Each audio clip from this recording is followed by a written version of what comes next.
To fix a Whirlpool freezer that's not freezing, several common issues should be addressed.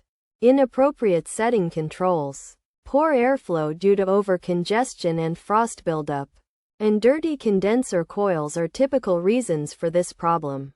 To resolve the issue, start by setting the freezer to the appropriate temperature. Whirlpool recommends 0 degrees Fahrenheit and below, but the ideal temperature may vary depending on the surroundings.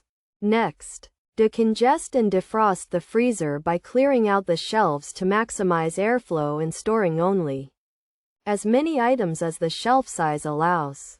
With the shelves clear, wipe down exposed sections to remove dirt, food particles, or dust, and manually break down built-up ice to defrost the unit. Additionally, clean the condenser coils, following the specific procedure outlined in the user manual for the particular model. By taking these steps, the issue of a Whirlpool freezer not freezing can be effectively resolved.